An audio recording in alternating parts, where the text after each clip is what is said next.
Imagine grinding through the worst drought in 50 years, staring down a foreclosure notice, and hoping the rattling pickup lasts just one more run to town. Then out of nowhere, a luxury SUV sits crippled on the shoulder, its panicked driver begging a miracle you can barely afford to give. The next 5 minutes will fling one desperate farmer into the orbit of a woman whose songs rule the radio, and what they do beside that blown-out tire will light up headlines, unlock silent grief, and test whether real country still beats in the places Spotify cannot chart. Before we carry on, let me know where you are watching from in the comments, and hit the subscribe button for something special tomorrow. Luke Barrett smelled rain that never came. Every dawn for the last 9 days he had inhaled the metallic promise hanging above his century-old acreage, only to watch clouds shrug north toward the river valley and leave his soy rows begging. July bled into August with no mercy, splitting the red Tennessee earth into gnarled fingers that clutched at roots and snapped them clean. The cracked ground reflected his own exhaustion. 6 consecutive years of commodity losses, 2 brutal floods followed by a drought that roasted chance down to charcoal, and a stack of pink overdue notices tall enough to shim a crooked table. He sat at the kitchen counter, nursing black coffee so thin it looked like river water, tracking the leak in the ceiling that wept into a Folgers tin each time the upstairs pipe coughed remorse through corroded seams. A pair of boots, 3 sizes too large for his 15-year-old daughter Molly, waited by the door for the thrift store return trip they could no longer justify. Clara, his late wife, had sewn the sunflower curtains that framed the sagging window, and each fade-bleached petal felt like her hand still tugging him toward optimism. But optimism required feed, fuel, and an irrigation pump motor the repair tech refused to release until the past due balance cleared. So Luke hatched a barter. A half-quart of oak firewood he had cured all spring for the feed store's backroom trade sacks of cracked corn and mineral lick to keep their last goats alive through summer. It was not a sustainable answer, but Molly's 4-H project relied on those goats, and small victories kept hope breathing. He loaded the split logs into the Ford's rust-scarred bed, strapped them down with baling twine, and rolled out just after dawn, engine coughing asthmatic clouds that scattered sparrows from the fence line. 15 miles of 2-lane blacktop wound through Barrett County's folds of limestone and ironweed. Each bend held a memory. Clara teaching Molly to whistle Luke's father waving from a 1970s John Deere. Luke himself racing storms that looked kind until they flooded whole fields. Today he drove with the window down, corralling every breeze before midday heat congealed. The radio, taped to keep the tuner from sliding, crackled local news. County Fair canceled again because the river stage was too low to float the barge stage where bluegrass bands normally set up. Maybe next year, the host sighed. Luke switched it off. Next year felt as distant as Mars. Rounding Apple Creek Pass, he spotted hazard flashers pulsing amber in the hazy morning. A black Range Rover tilted to the right, rear tires shredded like confetti. Dust haloed the vehicle, and beside it stood a woman in jeans and a denim jacket, hair tied beneath a truck stop ball cap. She held up her phone, turned it one way then the other, clearly chasing a signal. Luke's conscience, tuned by generations of neighborly code, engaged the brake without consulting his anxiety. He rolled to a stop 20 feet behind the SUV. The woman pivoted, relief sweeping her features even before she saw his face. He stepped out, wiping palms on jeans gone thin at the thighs. "Mornin'," he called. "Flat?" "Exploded more like," she said, southern vowels smoothed by years on the road. Up close, Luke registered details. A small crescent scar at her left temple, nails trimmed short, and eyes a shade somewhere between hazel and stormwater. Nothing screamed wealth except the Land Rover badge, and the leather boots hiding under road dust. He knelt at the tire. Sidewall had separated completely. Steel cords winked like tiny fishhooks. "Spare?" he asked. "In the trunk, pretty sure," she answered. "I've never, I don't usually." She trailed off, embarrassed. "You'll be back on pavement in 10, he assured, voice the same low rumble he used when soothing skittish yearlings. He fetched his jack and 4-way from the truck. The woman opened the hatch, and Luke blinked at guitar cases wedged among overnight bags. Stickers plastered the larger case. Red Rocks, Austin City Limits, Grand Ole Opry. He had not attended a concert in a decade, but the names conjured faces from his youth, nights when he and Clara danced barefoot in this very truck bed. While he cranked the jack, she crouched opposite, watching. "You do this a lot?" she asked. "Mechanical mercy runs in the family," Luke said, easing off lug nuts with practiced wrist flicks.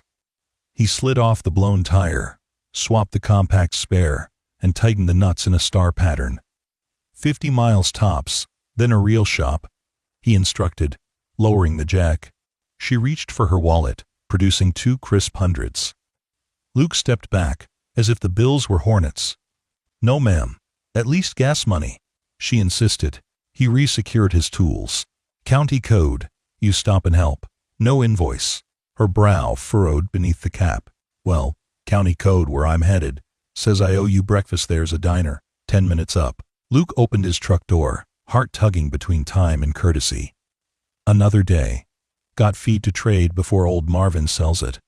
She took the bills away, disappointment shading her expression, but also something like respect. "Then tell me your name so I can brag on you." "Luke Barrett." The name landed, and though she masked it, recognition flickered across her eyes. She extended a hand. "Cass," she said, offering only half the truth, because the whole truth carried a freight of complication. He shook her hand, calluses brushing her palm. "Drive safe, Cass." He climbed into the cab. The doors squealed, drowning her reply. She watched him pull away until the dust swallowed taillights. Then she slid behind the Land Rover wheel, pulse tapping a tattoo rhythm she normally heard only before stepping on stage. She exhaled, pulled onto the highway, and stared at the road ahead, while memories of county fairs resurfaced. Memories of Barrett honey jars, bright yellow labels her mother collected for pantry decoration, back when times and I were simple. "Of all people," she whispered. The world felt suddenly small, in the best possible way. Luke made the feed store trade with minutes to spare. Marvin Pike inspected the oak pieces, grunted approval, and hefted 3 feed sacks onto the scale. "That, plus your good name, gets the lick tub," Marvin said, scribbling in a ledger. Luke signed, nodding gratitude. Outside, he fueled the truck using a prepaid card Sylvia from the credit union had mailed, after he scraped current balances into partial payments. The tank swallowed $30 worth before he halted the flow. Enough to reach Harvest, maybe. On the drive home, he replayed the roadside encounter. Something about the woman's voice nagged familiarity, but he chalked it to fatigue mixed with half-remembered radio tunes. Barrett County held plenty of cousins he barely recognized. Maybe she was kin visiting unseen since childhood picnics. He shelved the thought, as the farmhouse crested into battered sentinel, waiting for news that never seemed good. Molly met him outside, auburn hair pulled into a sloppy bun, freckles bright under sun. "Dad." Ms. Winthrop at the extension office left a message. "Scholarship app to Friday needs a video essay." She sounded both excited and terrified. Luke's chest tightened at her Hope College tuition, felt like a mountain beyond climb. "We'll figure it out," he promised, unloading feed into the goat shed. Dust motes danced in light shafts slicing through warped boards, each mote a tiny reminder of tasks undone. But for today, goats bleated approval, and Molly's shoulders relaxed. After supper beans, cornbread, and the last jar of Clara's canned tomatoes they sat on the porch, humidity cooling. Cicadas hummed, and Molly practiced her video script, reciting why veterinary science mattered to rural resilience. Luke corrected her posture, despite knowing judges cared more about sincerity and poise. He felt pride tighten his throat. Whatever storms raged, Molly's brilliance shone. Night settled thick. Luke couldn't sleep. He rose, retrieved Clara's photo album from the Hope chest, and leafed through county fair snapshots. Clara waving her blue ribbon preserves, Molly riding a pony, Luke himself hefting a honey frame taller than crack. Molly was then. Another photo showed a blonde preteen holding a participation ribbon in the junior talent show Cassidy Hart, according to the caption Clara had scrawled. Luke stared, then fumbled in the dark for his phone and searched the name. Headlines, magazine covers, album art flooded the screen, the same eyes behind aviator sunglasses. Now a superstar rumored to have vanished on hiatus this very year. Luke whistled low. He flipped back to Clara's caption. Cassidy Hart, sweet as peach ice cream. Sings like church angels. The coincidence felt surreal. The woman he'd helped looked older, wearier, but the smile matched. He shut the album, mind spinning like worn tractor tines. What were the odds that a ghost of county fairs past would break down in front of him 20 years later? More importantly, why was she traveling alone on back roads, disguised beneath a truck stop cap? Questions piled like logs in a jam, but one truth rose clear. He had refused money from someone who could probably buy the feed store outright. He chuckled at the irony, a sound equal parts amusement and resignation. Still, he'd stand by the refusal. Code was code. He placed the album back and returned to bed, finally drifting off as Dew began stitching silver onto corn leaves outside. Cassidy Hart rolled into the Cedar Pines motor court just after noon, heartbeat still pacing the memory of Luke's handshake. She had flagged Nashville 3 weeks ago, leaving behind a stalled album, a manager nagging about streaming metrics, and a tour promoter demanding dates. Burnout felt too small a word. She was hollowed. So she traced the roads of childhood, sneaking under radar in a rental SUV, chasing silence. In her cabin, she set the battered guitar case on a quilted bedspread and opened her journal. The song fragment born beside the flat tire wanted expansion. She jotted verses about cracked soil and steadfast hands, about dignity found in refusal of payment. Each line pulsed with authenticity. Her last album lacked. She wrote until dusk, then collapsed, dreaming of sunflower curtains and laughter echoing through barns. The next morning she phoned Ty Jackson, documentary producer she trusted from previous charity specials. "I found our pilot," she said, voice shaking with conviction. Ty listened, skeptical. Season funding hinged on star power, and Cassidy's hiatus worried investors. Still, her passion convinced him. He agreed to drive up with a skeleton crew to scout. Cassidy insisted secrecy until she secured Luke's blessing. 2 days later, the Land Rover's spare tire sat bolted by the motel dumpster. She bought a full-size replacement at Ridge Mechanic Shop, ignoring the owner's slack jaw when he recognized her. By then, Ty's team had arrived, launching a reconnaissance that included drone passes over acreage, research into Barrett's debt load, and calls to feed store gossip lines confirming Luke's reliability. Cassidy feared Luke would reject cameras. She rehearsed her pitch during long walks among cedar thickets, restore the barn, pay down equipment loans, share his story as first of a series spotlighting forgotten farms. She omitted mention of the streaming deal that required her name on the headline, "Luke's integrity must come first." When producers finally convinced her to approach him, nerves coiled tighter than guitar strings tuned half-step high. She remembered his refusal of money a barrier high, yet noble so she replaced the offering of cash with an offer of partnership. Whether he accepted could redirect her life as well as his. Thursday dawned gold and crimson. Luke finished milking goats when dust swirled at the lane entrance. 3 vehicles this time. He wiped hands on a rag, heart hammering. When Cassidy stepped out, ball cap gone, hair catching sunlight, the truth of her stardom hit full force. Ty trailed, clipboard bristling with notes. Luke's gaze flicked to camera equipment, tension knotting his shoulders. Cassidy raised a peaceable hand. "Morning, Luke. I brought friends, but permission first." Ty introduced himself, summarizing back to the heartland. Cass Hart returns to rural roots, each episode reviving a family farm. "We put skin in the game repairs. Grand Sand share revenue," he said. The proposal felt surreal against the scent of goat hay. Luke asked for details. Ty produced documents. Line items generous yet fair. Molly emerged, face splitting with awe at the sight of Cassidy. The superstar knelt, greeting Molly by name without prompting, drawing immediate trust. Still, Luke hesitated. Cameras pry fame distorts. Cassidy stepped closer, voice low. I was that kid at the county fair.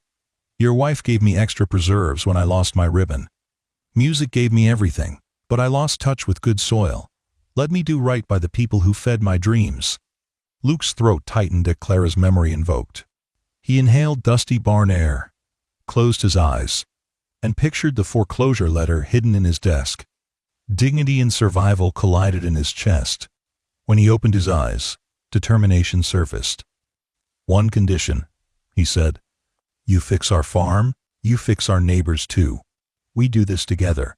Cassidy smiled, relief washing over features that earlier bore tension. "Deal," she said before Ty could object.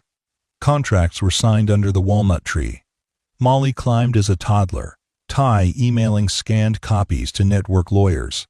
Luke felt the ground shift, not in danger, but like spring thaw welcoming seed. He half expected storm clouds to test him again, yet the sky held blue. Work began instantly. Devin the carpenter mapped roof repair. A soil scientist collected samples. The nutritionist measured molasses ratios for goat health, promising to sponsor feed. Luke watched a time-lapse camera mounted on the silo capture every hammer swing. Part of him feared waking to find it illusion, but the boards they replaced were real under his palms. That night, Luke and Cassidy sat on the porch, listening to katydids. Molly edited scholarship video inside using Ty's laptop. Cassidy teased Luke about his refusal of cash. He shrugged. "Can't put a price on neighbor duty." She nodded, strumming quiet chords. The melody of roadside grace began to form, the porch wood vibrating under ripe notes. Luke hummed a harmony, surprising himself and Cassidy. The camera inside Molly's phone, propped unseen on the sill to test time-lapse settings, captured the spontaneous duet. The clip would later melt hearts across continents. For now, it was only night air, two voices, and the miracle of a flat tire turned lifeline. Ty's crew arrived before sunrise every day that week, their box trucks clattering down the gravel lane at an hour when even roosters held their breaths. And with each dawn, Luke felt a jolt of disbelief that the promise on paper had translated into boots on his porch and power tools growling inside the barn. The production team worked like a colony of well-drilled ants, spreading across the property in bright-colored work vests. Unspooling extension cords that gleamed orange against morning dew, setting up remote cameras on fence posts, and lifting drone gear from foam cases with surgical care. And Luke could not help contrasting their polished efficiency with his own stopgap routines of baling twine repairs and second-hand wrenches. Devin, the red-bearded carpenter, directed a carpentry subgroup whose first act was to prop steel-one beams beneath the sagging center beam so that each blow of a sledgehammer overhead sent a metallic ring, not the dreaded splintering wail Luke had endured for years whenever wind coaxed the barn to groan. Every nail driven felt to him like an overdue apology to Clara, and he caught himself murmuring thanks under his breath each time a new board slid into place with a satisfying thunk. Cameras captured all of it, but Ty made certain his crew remained respectful, reminding them they were guests whose greatest duty was to vanish behind their lenses. He wore a headset connected to the sound cart parked under a willow, occasionally whispering notes about ambient tractor noise or goat bleats that might serve as audio transitions, and though Luke had no idea what that crow meant, he appreciated the hush that settled whenever Molly stepped into frame. Ty's chief cinematographer, a soft-spoken woman named Gara, seemed fascinated by Molly's silent competence. She would track backwards in a crouch while Molly cradled a newborn kid, lens glimmering with the reflected sheen of goat eyes. And later, she would stash cash cards labeled Molly 1 and Molly 2 into a pelican case, as if the files themselves were fragile seedlings. Luke watched those interactions with a mix of pride and trepidation, because every recorded smile felt like a document he needed to protect from the internet's cynicism. The farm quickly transformed into a hive of multiplex activity. A soil scientist named Dr. Patel, her ponytail swinging like a pendulum every time she scooped samples, charted the nitrogen deficiency along the southern slope, reading numbers on a handheld spectrometer that looked too futuristic for red clay. She explained to Luke that a cover crop rotation of crimson clover, followed by winter rye, would replenish microbiota better than any store-bought fertilizer, and she promised seed donations from a university outreach program. Luke listened, mind-mapping the rotation schedule, and realized that for the first time in seasons, he would be planning improvements rather than postponing them. Yet as new lumber scented the breeze with pine sap, and the old Ford's engine started on the first crank thanks to a donated battery, trouble brewed along fence rows where gossip flowed faster than the creek. Wayne Hatcher's orchard, now partially under the production umbrella after Cassidy's impassioned phone call, welcomed a small camera crew that filmed Wayne pruning blighted limbs, but some neighbors outside the project footprint fell left behind. At the co-op, Luke overheard mutters that the Barrett farm had hitched itself to celebrity charity and would soon sell out to tourists. One afternoon, Mrs. Caldwell, whose hayfield bordered Luke's East Ridge, confronted him at the feed bin, questioning if drone flights violated her livestock privacy, a phrase that sounded absurd until Luke glimpsed genuine concern in her eyes, realizing she feared increased property taxes if the documentary glamorized acreage for short-term rentals. Luke explained the compact he and Cassidy had drafted, especially the clause requiring a community council to approve any tourism initiative, but Mrs. Caldwell crossed her arms, saying too many shows claimed to honor small towns before leading them, changed in ways that cost locals more than they gained. Luke could not dismiss her, because he too carried that fear like a pebble in his boot. That night, after the crew retired to Cedar Pines for showers and production calls, Luke brewed chicory coffee stronger than sensible and sat at the old pine table with Molly and Cassidy to discuss next steps. Cassandra, hair damp from washing camera dust away, looked younger than her stage persona as she sipped from a chipped enamel mug. She listened while Molly proposed inviting skeptical neighbors to a workday, not a filming day, emphasizing that free labor would not be requested, only free conversation. Cassidy nodded, her eyes bright with the same defiance that powered her psalm-writing, and she suggested layering a potluck into the gathering because food breached walls quicker than policy sheets.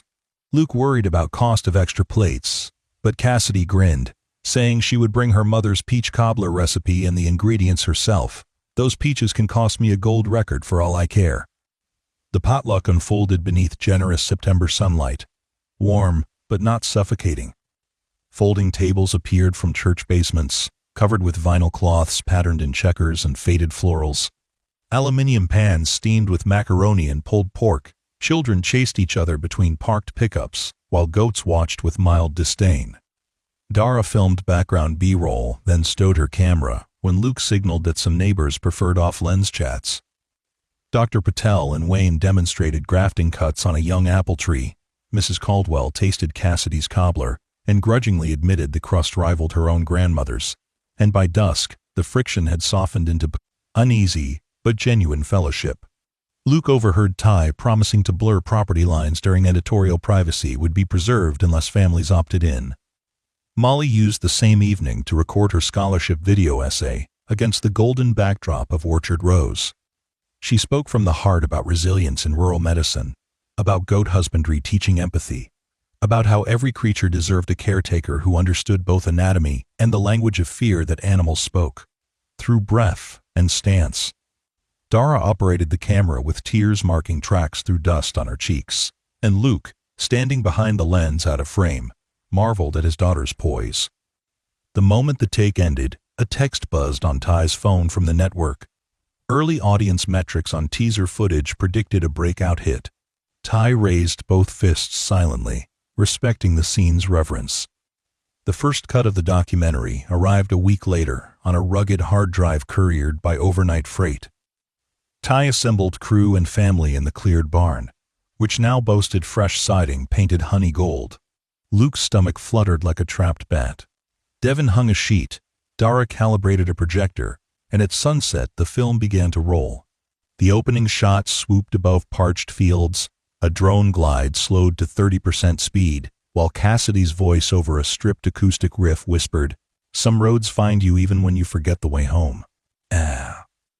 Luke saw his farm from angles he never could have climbed, rows looking orderly despite drought scars, and felt simultaneously proud and exposed.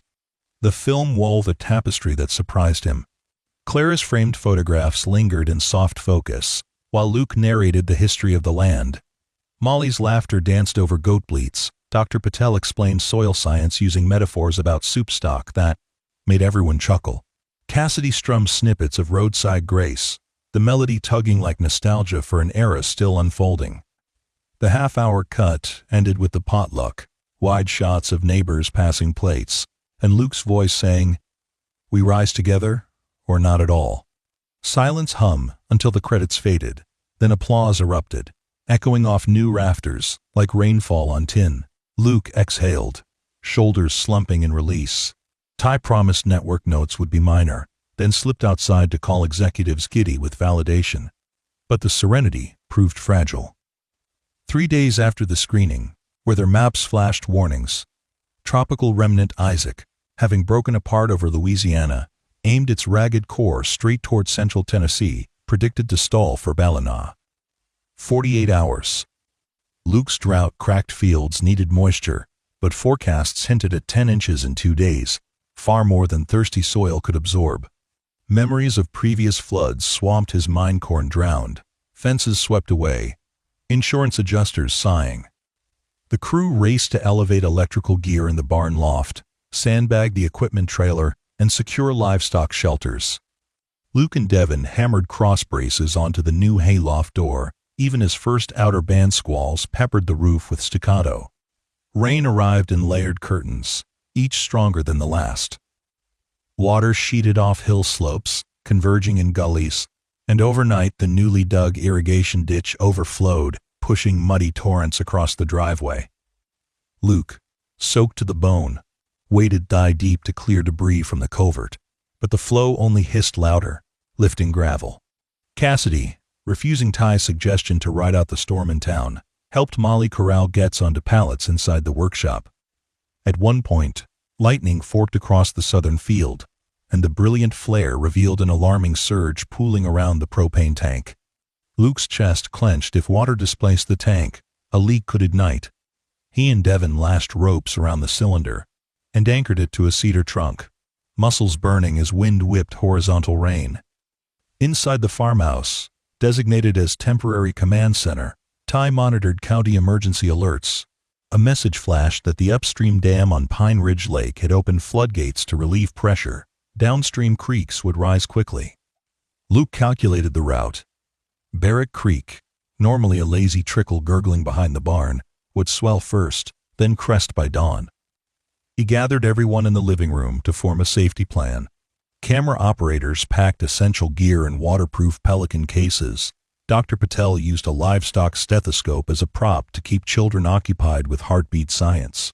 Cassidy tuned her acoustic guitar quietly, fingers moving almost automatically, as if music grounded her nerves. She caught Luke's worried glance and offered a faint smile, mouthing, "We got this." But at 3 a.m., a deep rumble shook the floorboards. Molly, dozing in an armchair, jolted awake as glass rattled. Devin opened the front door and cursed. A swirl of muddy water funneled across the yard, carrying straw bales and a wheelbarrow past the porch steps. Luke's heart hammered as he realized the creek had jumped banks sooner than modeled. They raced to the barn, water now calf-deep in the paddock, and found goats bleeding on the pallets, safe, but terrified. Luke led animals higher onto the hay trailer, lashing them loosely for security. Cassidy, shoes sucking mud, hauled feed buckets overhead to keep them from floating. Ty's crew captured footage because they could not ignore the drama, but Luke barely registered cameras, focused on securing lives. A section of the new barn wall bowed under pressure.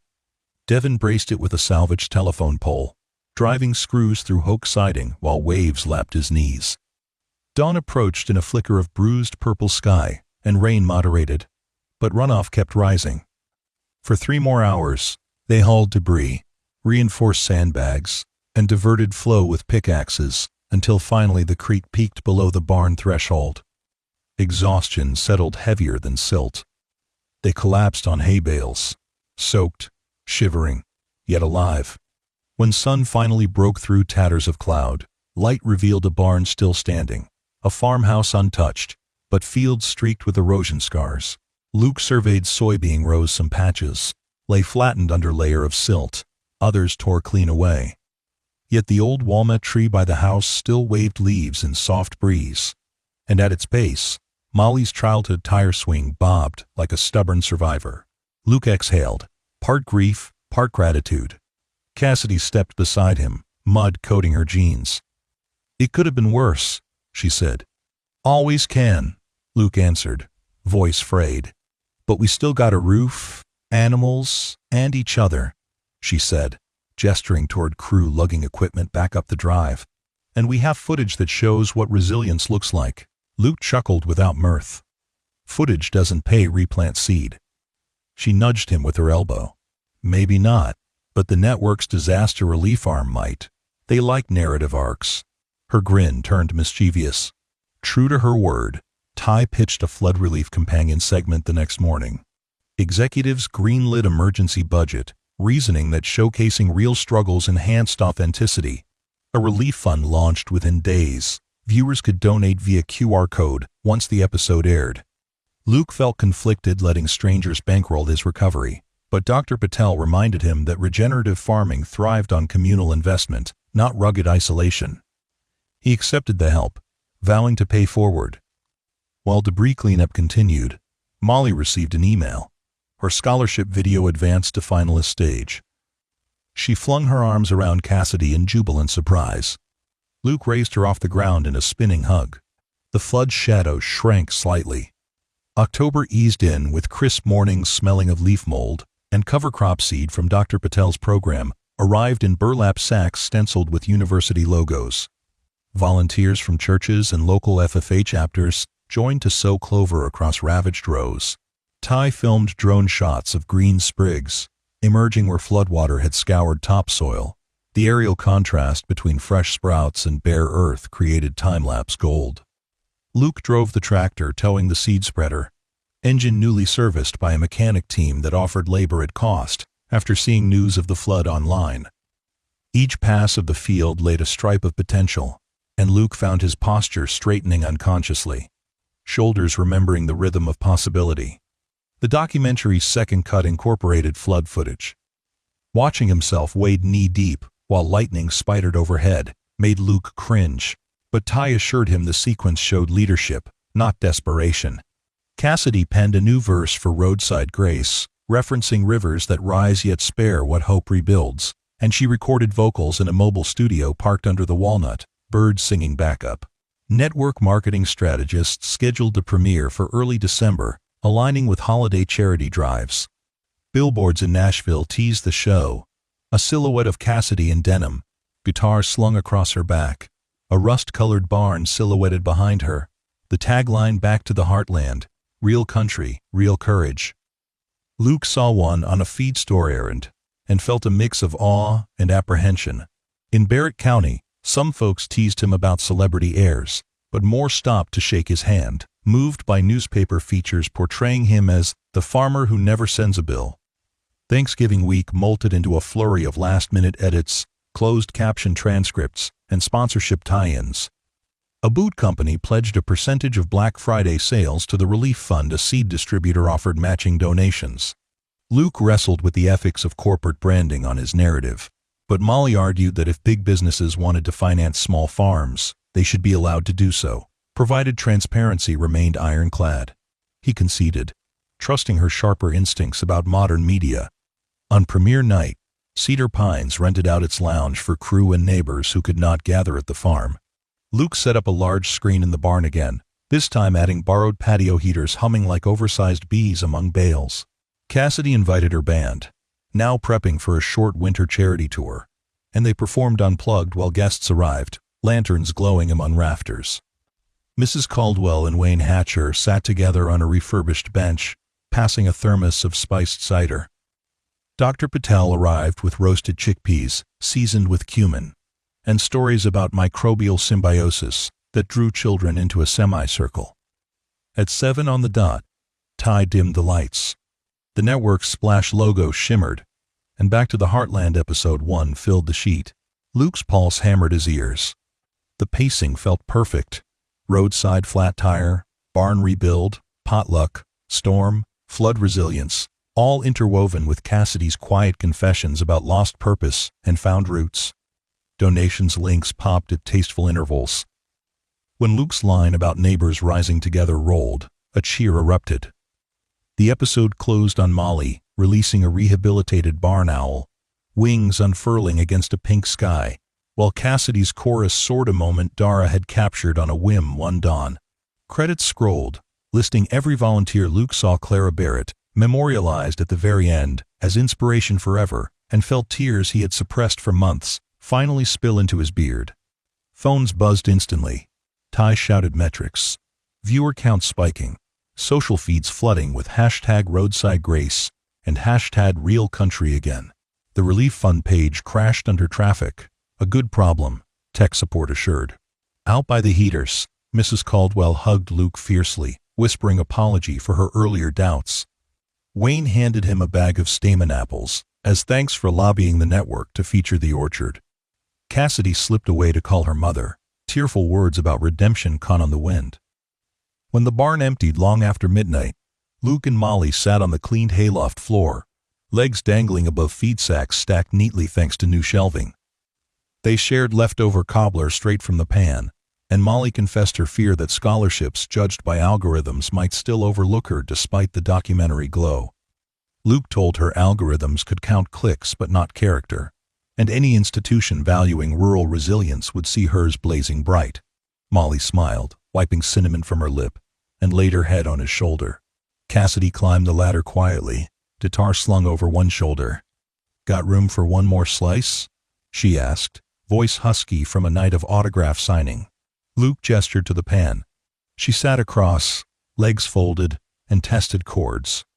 In the hush of deep night, she played the unreleased final version of Roadside Grace, now arranged with a string quartet sample Ty had layered subtly under her acoustic. Luke closed his eyes, letting melody wash away fatigue, each note a thread sewing together weeks of chaos into a quilted memory he might keep forever. December mornings turned frost-sharp. The cover crops sprouted a vivid green hush across the fields, looking like velvet draped over old wounds. Luke walked the rows daily, boots squeaking on crusted dew, grateful for signs of soil healing. He began drafting a 5-year plan, something he had not dared since Clara's diagnosis. Diversify into apiary. Again, trial heritage tomatoes under hoop houses, convert the far pasture into fa. Rotational grazing for grass-fed beef. The network's second season option seemed likely, but Luke insisted on sustainability independent of cameras. Cassidy nodded, promising her involvement would always be additive, never essential. One quiet evening near Christmas, a letter arrived with the State University crest. Molly hesitated before opening, breath hitching. She read silently, eyes widening, then shrieked. Full tuition scholarship, beginning fall term, plus a summer internship at the veterinary field lab. Luke lifted her and spun until both laughed breathless. Cassidy filmed the moment on her phone, then slipped away, not wanting to intrude, but Luke beckoned her back, wrapping one arm around Molly, the other around Cassidy. The three of them stood in the kitchen where sunflower curtains still clung to the rod, and for the first time Luke felt fully certain the farmhouse would witness another generation's laughter. Christmas Day dawned crystal clear. Luke rose early, as always, but found Cassidy already outside, coffee mug steaming in gloved hands, gazing at the barn now crowned by a painted sign that read, "Share the road, share the load," a phrase Devon had stenciled as a surprise. Together they walked to the ridge where frost-coated weeds glittered under pale sun. Cassidy confessed she had agreed to a limited spring tour, proceeds to feed the Heartland Fund. She asked Luke if he might join one Nashville show to speak about resilience. He chuckled, picturing stage lights. Then he remembered Molly's essay, the scholarship board, the flood, and how each step into visibility had fed tangible change, not ego. He agreed, on condition he could wear his worn leather boots and skip the teleprompter. She promised, shaking his hand. As they returned downhill, they crossed tire ruts, nearly erased by winter, grass-faint echoes of the blown-out SUV incident. Luke paused, towing the indentation. "Funny how everything starts small," he said, "like a flat tire or a spoonful of preserves." Cassidy pulled her scarf tighter, following his gaze. Or a song idea scribbled on a diner napkin, she added. For a moment they stood silently, acknowledging the power of smallest acts. Supper that evening gathered neighbors and crew who now felt like extended family. The farmhouse table groaned under smoked ham, candied yams, and Dr. Patel's homemade naan, which amused and delighted elders in equal measure. Ty announced the relief fund topped $300,000. Cheers erupted. Molly proposed allocating part of the balance to create a micro-grant for high school ag clubs statewide. The idea was accepted unanimously. Cassidy led a carol sing-along that meandered into classic country. Luke, coaxed by Molly, sang harmony on Will the Circle Be Unbroken, his voice rough but steady, and the room hushed as the song wound to a close. Later, as embers glowed in the hearth, Cassidy handed Luke a wrapped parcel, a leather-bound ledger with embossed title, Barrett Farm, New Seasons. Inside, the first page read, Balance forward, gratitude. Luke traced the words, his throat too tight for thanks. Cassidy touched his shoulder, understanding unspoken. After guests departed and the house settled into night noises, Luke stepped onto the porch and looked at the sky, a vault of pinprick stars sharper than any city billboard. He thought about Clara, felt her hand in the cold wind lifting his hair, and whispered, "We're okay, sweetheart.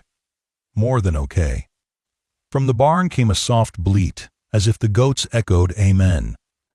The porch boards creaked behind him. Molly appeared, wrapping a quilt around them both. They stood together, father and daughter, facing a future bright as the frost-glittering field, and somewhere down the dark highway, a driver maybe pulled over with hazard lights waiting for help. Luke knew if he passed by, he would still stop, wrench in hand, because generosity once set in motion rolls further than the longest back road. And far away, a psalm titled Roadside Grace climbed streaming charts, but here on the farm, it remained what it started as. A melody nodded to a moment of unbilled kindness, proof that the smallest turning of a lug nut can loosen the world from despair and let it spin toward hope. Snow lingered only on the north-facing slopes that first March, but the chill still gripped nightfall hard enough to form lacework ice across puddles before dawn. Luke Barrett learned to wake an hour earlier than years past, because spring no longer meant only planting and fence checks. There was now a puzzle of emails, grant charts, and meeting reminders sent by Ty's production coordinator, a whirlwind named Shay, who could juggle 6 Zoom calls from the passenger seat of a moving van. The farm's reinvention demanded both soil and signature, and Luke discovered that the muscle memory of honest labor could stretch into clerical stamina if hope supplied caffeine. The premiere of Back to the Heartland had been out for 3 months, and ripple effects still lapped against Barrett County like gentle waves that occasionally hit undertows. Donations had rebuilt Wayne Hatcher's orchard fences and funded Mrs. Caldwell's hay bale elevator, so her arthritic knees no longer protested every winter stacking. State officials, noticing the documentary's tourism draw, promised highway resurfacing funds for the winding road that carried viewers to the valley. Yet promises were politics, and asphalt arrived slower than camera crews, leaving cracks that could swallow a tire in spring thaw. Molly spent weekends on scholarship orientations via video, her face framed by dorm room posters she had pinned imaginatively to her bedroom wall in anticipation. At night she quizzed Luke on ruminant digestive cycles, a subject he knew intuitively, but had never memorized Latin for. Together they laughed at his attempt to pronounce reticulo omazel, and in those moments Luke felt younger than drought had allowed in years. Cassidy Hart balanced a rehearsal schedule with intermittent Thompson Square Arena shows, whose proceeds channeled directly to the Heartland Fund. Her tour bus parked in the Barrett Drive 1 weekend a month, unplugged from the glamour machine, letting her rest her voice among quiet goats and Dr. Patel's clover plots, now thick with bees from Luke's new hives. Early one Saturday she confessed to Luke that national executives pressed for a duet with a pop country influencer whose brand smelled more of perfume than pasture. "My manager says crossover sells," she said, toying with a guitar pick. But the lyrics mention luxury trucks more than loyalty. Luke chuckled. "Songs, ought to taste like dirt under fingernails, not chrome polish. She smirked, scribbled that line in her notebook, and decided to table the duet. While Luke appreciated the documentary's blessings, he also sensed a faint tension creeping in at the edges. Production schedules occasionally clashed with the slower rhythm of Seedling's camera-ready daylight, did not always match dew point windows ideal for seeding. Ty managed conflicts diplomatically, but Luke caught himself grumbling when a second unit drone hovered longer than necessary over the calving pasture. More than once he had to remind crew members to latch gates after collecting B-roll of Molly's goats. Trust remained sturdy, though it creaked under strain. The show's success inspired copycats. A rival media company announced a series titled Rural Revival that promised glossier graphics and celebrity hosts who wore designer boots pre-scuffed by stylists. Their pilot targeted a farm 2 counties east, offering incentives rumored to dwarf Cassidy's budget. Luke heard through Marvin Pike that Rural Revival planned an agri concert featuring a pop country lineup with pyrotechnics on a hay wagon. "Sounds like fireworks near Tinder Dry Fields," Luke muttered. Cassidy's eyebrows arched at the news. "Authenticity can't be outbid," she assured, though worry flickered behind her even tones. Late March delivered a fresh threat, one storms had not carved, but insects. Warm winter and wet soil hatched an early brood of Japanese beetles that targeted Dr. Patel's clover, skeletonizing leaves. The demonstration fields risked losing the very biomass meant to rejuvenate the soil. Dr. Patel ordered parasitic nematodes, but shipping delays loomed. Luke could not sit idle. Remembering his grandfather's tales, he improvised beetle traps using milk jugs baited with mashed bananas and yeast, suspending them on bamboo stakes scattered among rows.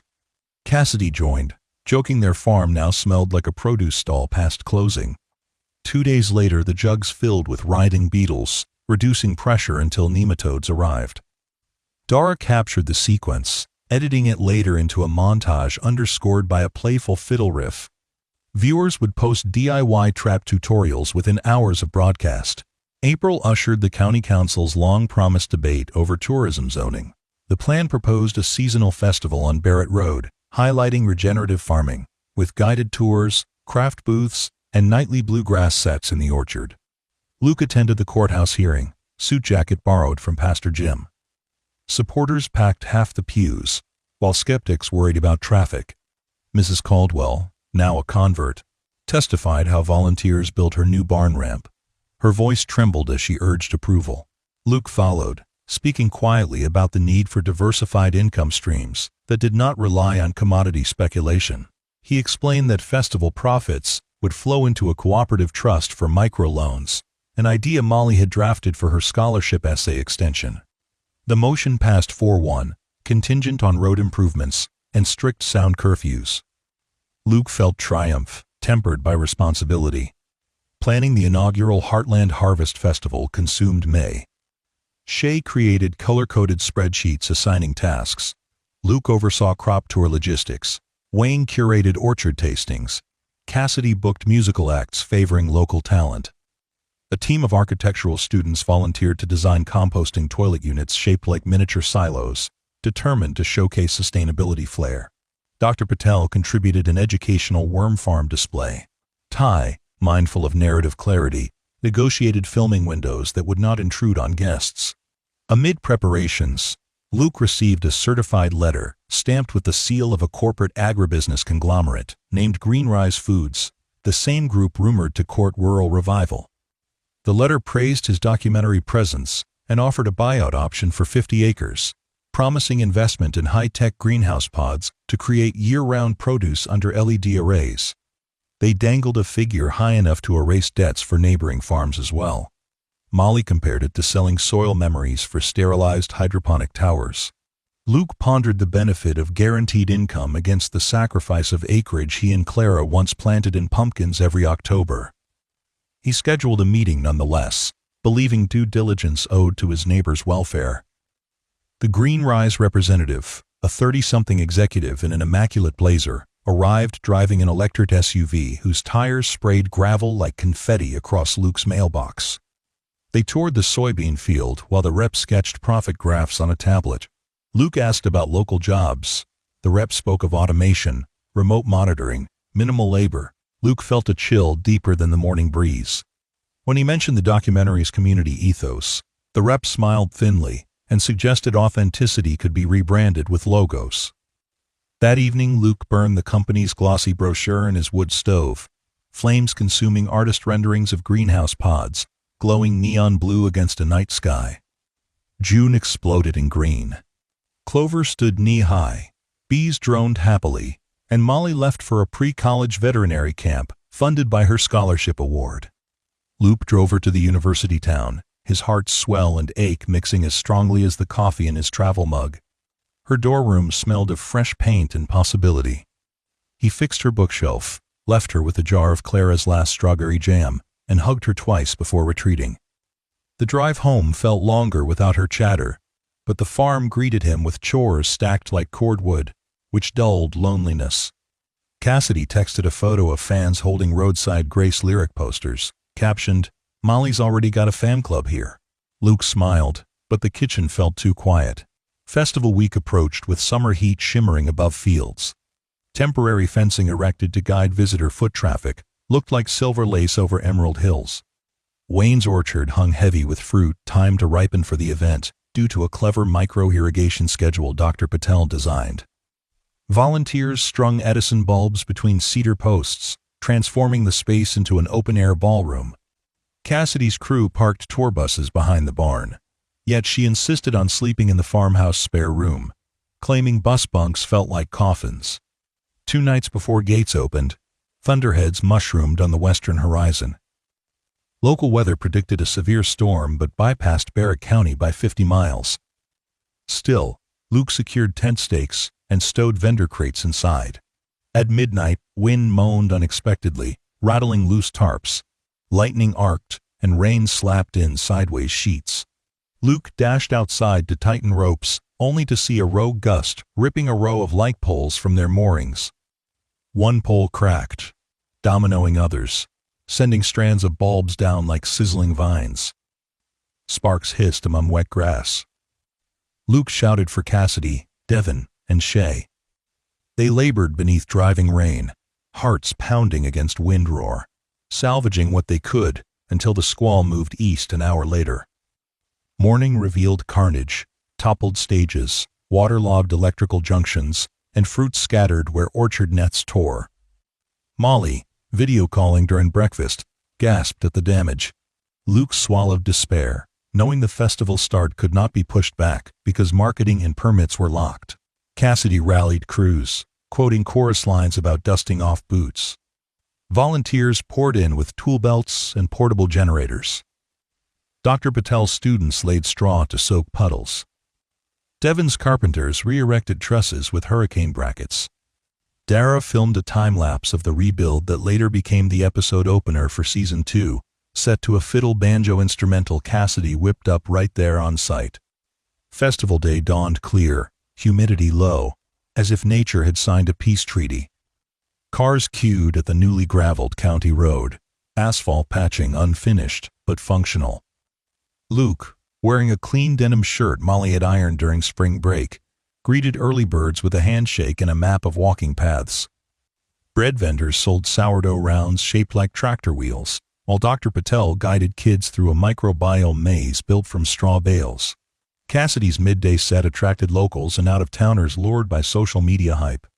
When she invited Luke on stage for Roadside Grace, the crowd hushed, then sang the chorus back to them, thousands of voices echoing across valleys. Luke's throat pinched with emotion, but the notes steadied as he remembered Molly's faith in authenticity. Greenrise representatives attended, eyeing foot traffic. Luke greeted them politely but offered no tour. Instead, he introduced them to Dr. Patel, who passionately narrated organic carbon metrics. The reps nodded politely, yet their expressions stiffened. Photovoltaic greenhouses did not deliver such stories. The evening closed with a lantern release, memorializing local farmers lost in recent years. Names floated skyward, each paper vessel carrying a tea light star. Luke lit Clara's lantern. watching it ascend until it merged with constellations. Cassidy quietly placed her arm around his shoulders. Festival revenues surpassed expectations, covering next year's planning costs and seeding the microloan cooperative. Newspapers ran headlines. Heartland Harvest Festival proves rural renaissance possible without corporate buyouts. Greenrise withdrew its offer within a week. Liberty Ridge, the farm 2 counties east under rural revival, suffered a setback when staged fireworks ignited a pasture, causing public backlash. Luke privately sympathized with that farmer, sending him a personal letter offering advice on community engagement. Summer tapered to late August haze. Molly returned from camp, bursting with case study anecdotes, the dorm experience having seasoned her independence. She brought home a rescue dog, a shaggy mutt named Tractor, whose tail spun like a windmill whenever goats approached. Luke pretended annoyance, but built Tractor a cedar doghouse in 2 evenings. Back to the heartland, Season 2 cameras rolled again, focusing on orchard harvest innovations and Luke's new apiary. Honey flow streamed amber into jars labeled Barrett Grace, an accidental pun Ty suggested might catch. Pre-orders flooded the online store set up by Shay, forcing Luke to hire 2 part-time neighbors for packaging. The income allowed him to consider replacing the failing Southfield irrigation pivot. Yet looming beyond the cheerful bustle was the intangible question of sustainability without cameras. Ty gathered Luke, Cassidy, and core crew for a campfire meeting, acknowledging network contracts seldom last forever. They brainstormed exit strategies, a non-profit foundation transferring show profits into rotating grants educational workshops to keep visitors engaged after filming ends robust local IS. Leadership beyond Luke's family. Molly proposed a digital curriculum bridging urban schools with real farm data, and Dara volunteered to film modular lessons. Plans took shape like scaffold emerging around an unseen structure, giving Luke comfort that the story would outlive primetime slots. October leaves blazed red when Luke received a manila envelope from the governor's office. He unfolded a letter inviting him to speak at the State Agriculture Forum on regenerative practice. Cassidy whooped, insisting on coaching him through teleprompter phobia. Luke practiced in the empty barn, stumbling over words like rhizosphere, until Molly coached, "Pretend you're explaining to goats." He laughed and tried again, this time smoother, picturing Clara leaning on a gate with patient eyes. At the forum in Nashville, Luke stepped to the lectern wearing his best denim and new boots, gifted by the county FFA.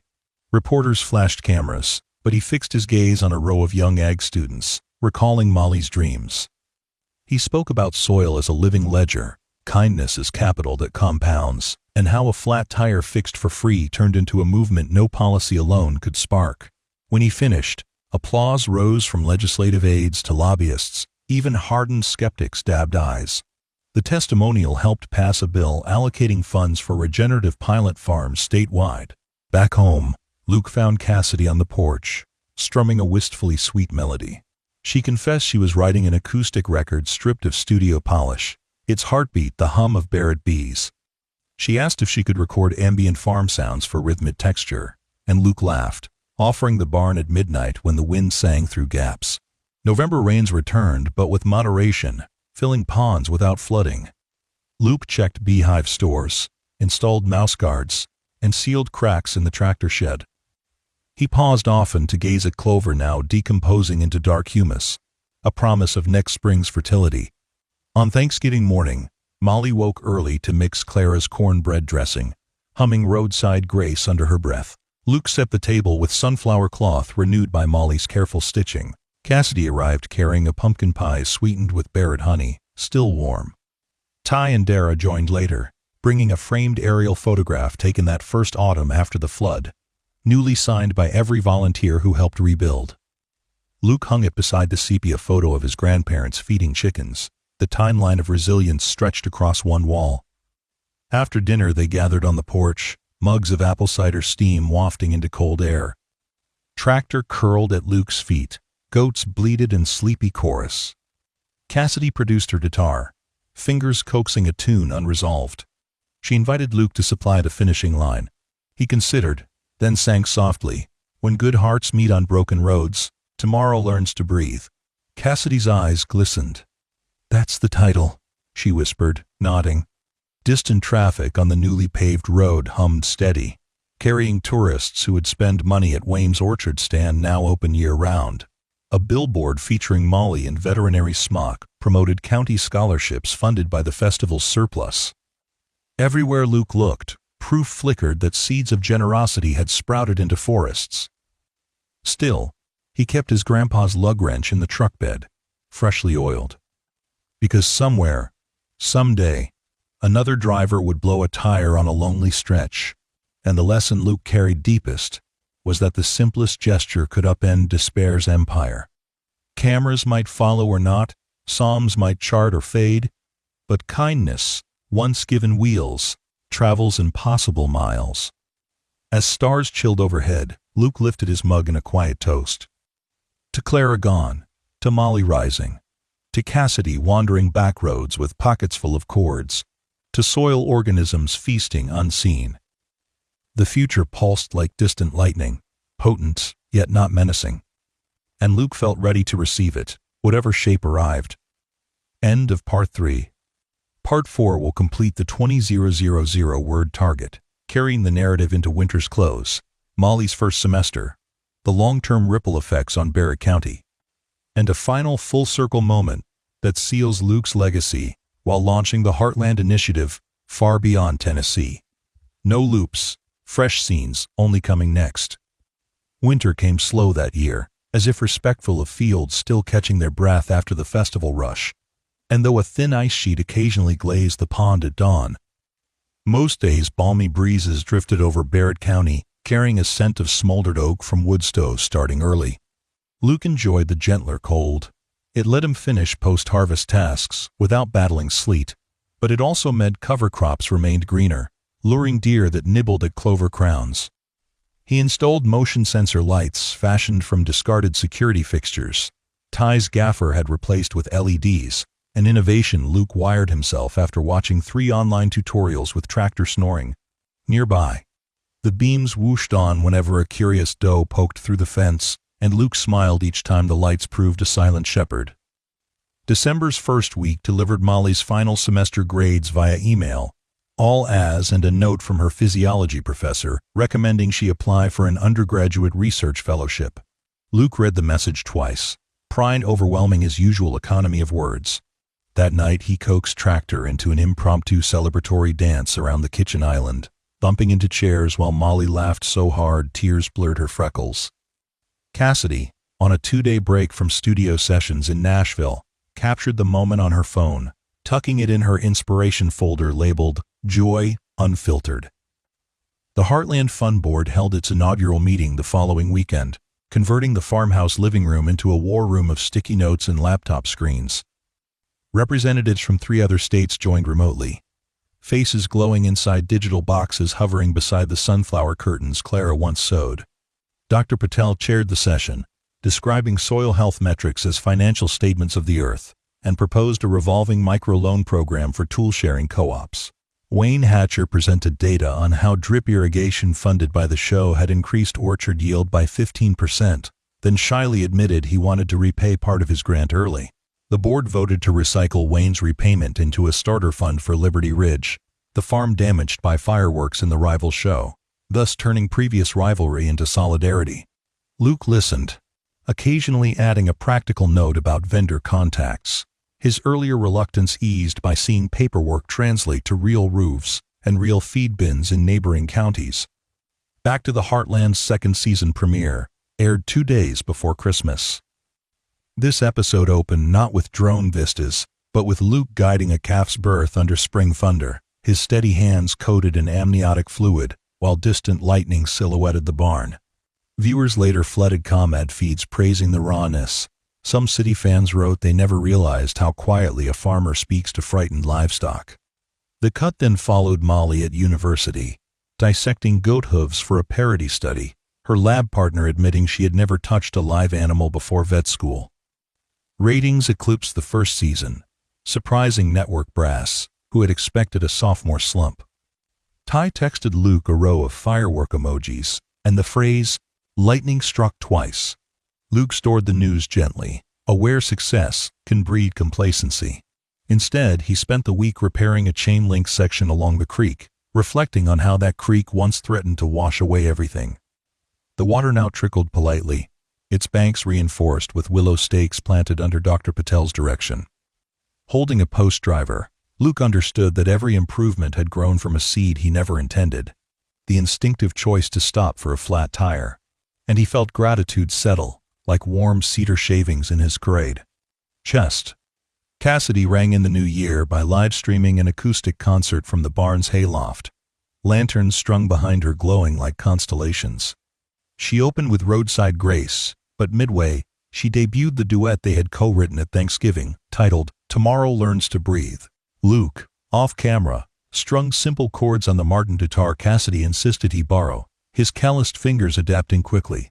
Over 50,000 viewers tuned in. Donations for rural broadband access spiked, a cause Molly championed after classmates complained of slow farm internet during her video call demonstrations. By mid-January, Molly was back on campus, Tractor sulking in her absence, until Luke took the dog on extended fence runs. Cassidy shuttled between Nashville and the farm, finishing her stripped-down record using ambient barn reverb as a natural echo chamber. One chilly afternoon she positioned microphones beside hive boxes to capture bee hums for a track called Honey in Winter. Luke teased that city listeners might swat imaginary insects when the song played. She laughed, adjusting gain levels. The state agriculture bill Luke testified for earlier materialized into grants, and Barrett Farm received a modest stipend, earmarked for a rotational grazing trial. Luke used the funds to purchase 3 belted Galloway heifers, hardy cattle known for efficient grass conversion. He partnered with Mrs. Caldwell, whose hayfield bordered his own, crafting a shared paddock agreement the documentary team highlighted as a template for neighbor collaboration. Dar's lens lingered on calf whiskers frosted with morning dew, a silent argument that true abundance arises from cooperative systems, not fences. February delivered an unexpected invitation.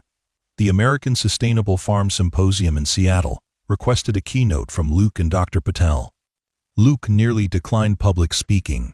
Still knotted his stomach, but Molly urged him via late-night text, reminding him goats once terrified her until she learned their language.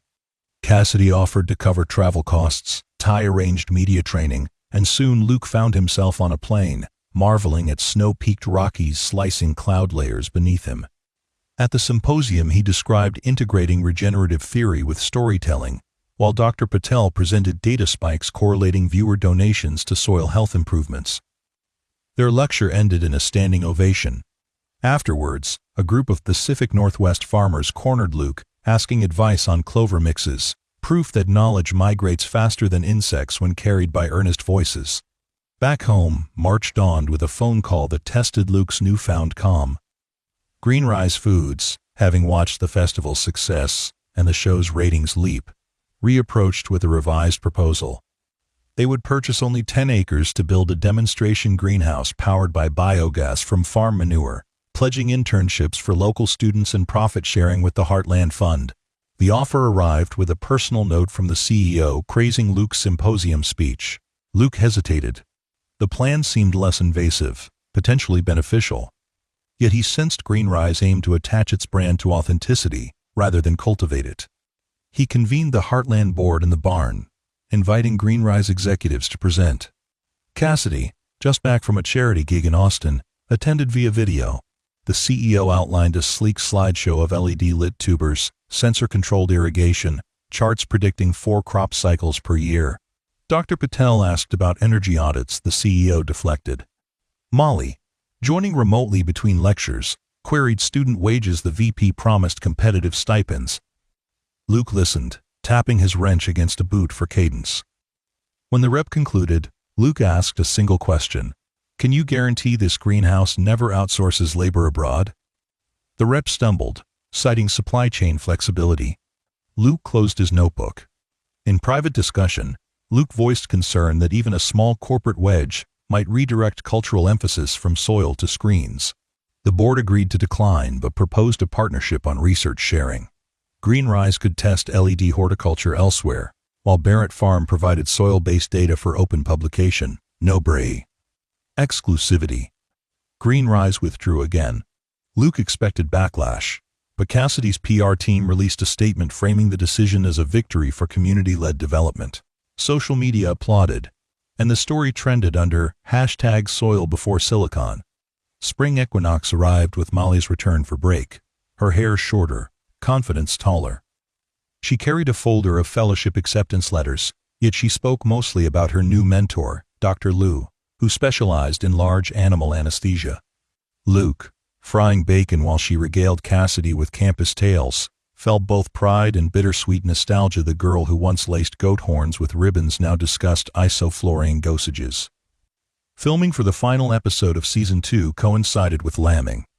One ewe struggled, breech-positioned, and Luke guided Molly through repositioning while cameras rolled discreetly behind hay bales.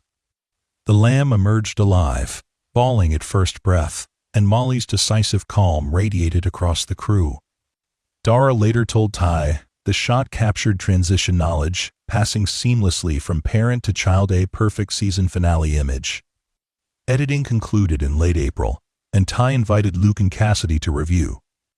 They gathered in the makeshift studio Dana had set up in the orchard shed.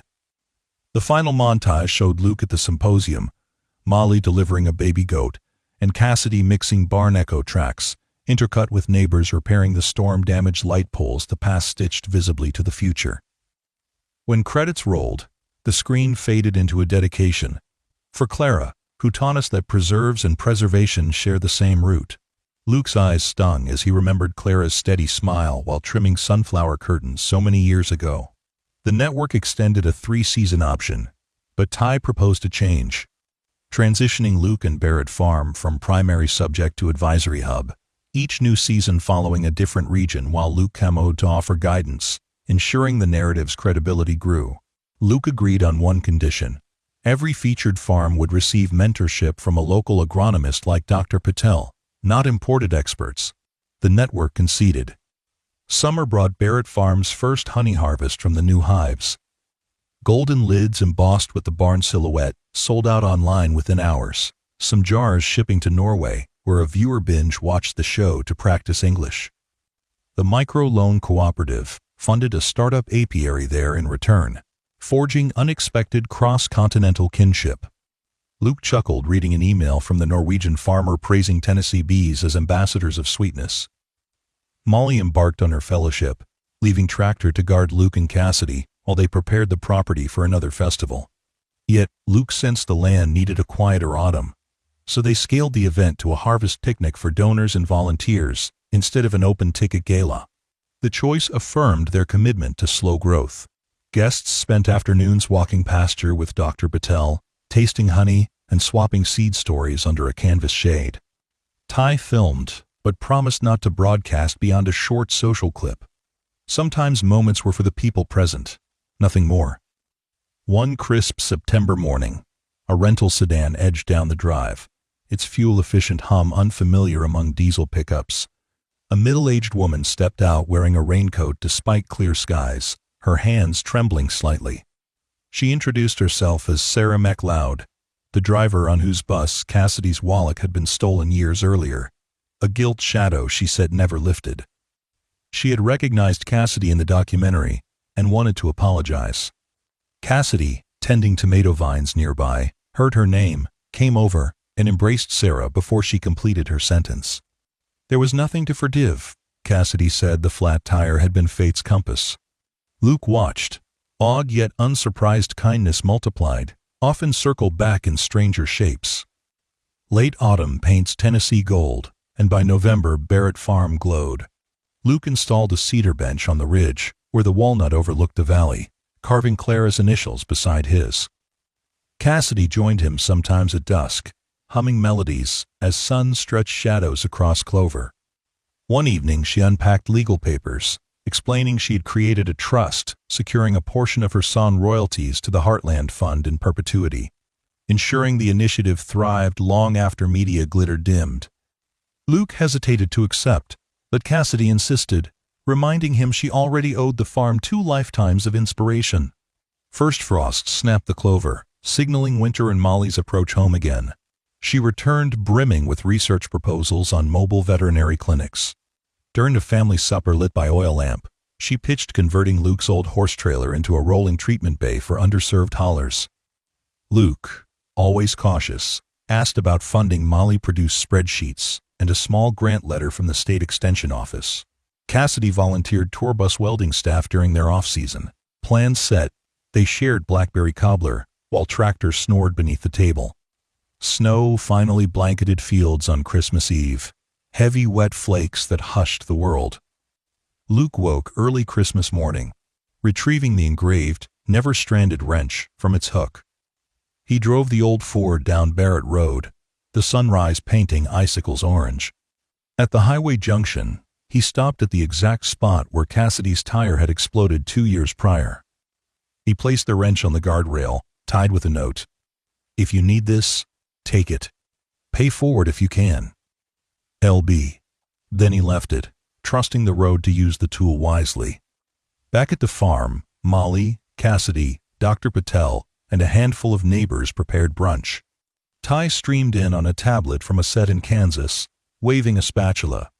Wayne arrived with cider pressed that morning. They gathered in the barn, now festooned with white lights twinkling off new rafters. Cassidy strummed a gentle version of "Tomorrow Learns to Breathe," while snow sifted through cracks she intentionally left for ambiance. During the final chorus, Luke added low harmony, blending so smooth even he startled. When the song concluded, Cassidy announced her acoustic album, titled Roads and Roots, had debuted at #1 on the Americana chart. She dedicated its success to the Barretts, producing a framed platinum digital plaque that would hang beside the drone photograph. Luke accepted, but reminded everyone that the real plaque gleamed outside. Green shoots visible even beneath snow where earthworms turned clover residue into next year's nutrition. That afternoon they shared gifts. Molly received a stethoscope etched with clover vines. Luke a pair of handmade leather gloves stitched by Mrs. Caldwell. Cassidy a jar of honey labeled batch number Clara. They toasted with sparkling cider, laughter echoing like grain pouring into a wood bin. Night settled, cold and silent. Luke stepped outside alone. The sky an infinite coal seam drilled with diamond stars. He inhaled crisp air scented faintly with smoke from his own chimney. On the ridge, the bench stood watch, snow frosting the carved initials. Luke imagined Clara seated there, approving smile soft in moonlight. He whispered, "We did right," and felt warmth spread despite the cold. Later, as he stoked the fire for the night, his phone buzzed with a photo attachment. The guardrail wrench missing, replaced by a Polaroid of a young couple stranded with a smoking radiator, smiling while holding the wrenchy bee. Like a trophy. On the back of the image they had scribbled, "Fixed our leak. Headed to Grandma's. We will pass it on. Thank you." Luke chuckled, sliding the photo under a magnet on the fridge between Molly's childhood drawing of goats and a note listing seed order numbers. The chain of quiet generosity remained unbroken, traveling anonymously along dark highways. And that, Luke knew, was the true harvest, not ratings or grants or even regenerated soil, but a lineage of humble acts, slipping hand to hand across distance and time, each gesture planting a fearless sprout of hope in the next traveler's heart. He banked the fire, whispered goodnight to the dog curled by the hearth, and climbed the stairs as snow whispered against the panes, carrying forward the lullaby of roads that remember kindness and fields that never forget to bloom.